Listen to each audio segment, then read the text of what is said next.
အနုပညာပြတဲ့တစ်ခုတည်ဆောက်တဲ့ငှက်လေးတစ်ကောင်ရှိပါတယ်။အပြာရောင်ဖီစီလေးတွေကိုမှ UEB စုဆောက်တတ်တဲ့ဒီငှက်လေးရဲ့နာမည်ကတော့ Saturn Power Bird လို့ခေါ်ပါတယ်။သူတို့ကတခြားငှက်တွေလိုမျိုးအထိုက်တစ်ခုတည်းစောက်ယုံနဲ့မချေနဲ့ပဲသူကငှက်အဖော်မေးရဲ့အချစ်ကိုဖန်ဆားဖို့အတွက်တေးသေးချာချာအကွက်ချစီစဉ်ချတဲ့အချစ်နန်းတော်တစ်ခုကိုဖန်တီးတတ်ကြတာပါ။အခုမြင်တွေ့နေရတဲ့အတိုင်းအဖို့ငယ်လေးကတကွဲချုပ်လေးတွေကိုမြေကြီးပေါ်မှာအကန့်လိုက်စိုက်ထူပြီးလှပတဲ့တဲနန်းတော်တစ်ခုကိုအရင်ဆုံးတည်ဆောက်ပါတယ်။ဒါကသူတို့ရဲ့အမှုပညာပြခန့်အစပဲရှိပါသေးတယ်။သူ့ရဲ့တဲရှိမြေခွက်လက်မှာအပြာရောင်ရှိတဲ့ပစ္စည်းမှန်သမျှကိုအယောင်တူရာစူးစီးထားတာကိုတွေ့ရမှာပါ။ပလတ်စတစ်အပြာရောင်အပိုင်းဆိုင်တွေပလင်းအဖုံးတွေတောထဲကအပြာရောင်ပန်းပွင့်လေးတွေနဲ့တခြားငှက်တွေရဲ့အတောင်ပန်းတွေကိုပါသူကစူးစောင်းထားတာပါ။ဘာလို့အပြာရောင်ကိုမှအရွေးရတာလဲဆိုတော့တောထဲမှာအပြာရောင်ကရှားပါတဲ့အယောင်ဖြစ်လို့ပါ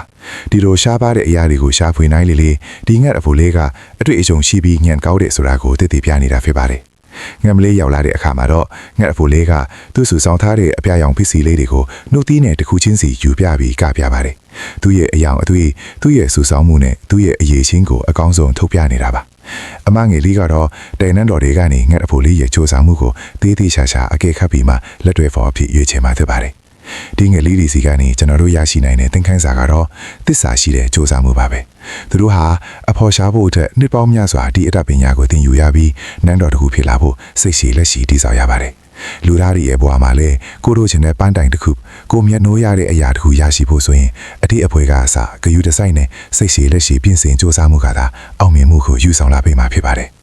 အခုတို့တဘာဝလောကရဲ့အထူးဆန်းအောင်အဖွယ်အကြောင်းအရာတွေကိုအမြဲမပြတ်နားဆင်ခြင်းနဲ့ဆိုရင်တော့ကျွန်တော်ကို like နဲ့ follow လုပ်ထားပြီးအားပေးနေပါတယ်ခင်ဗျာ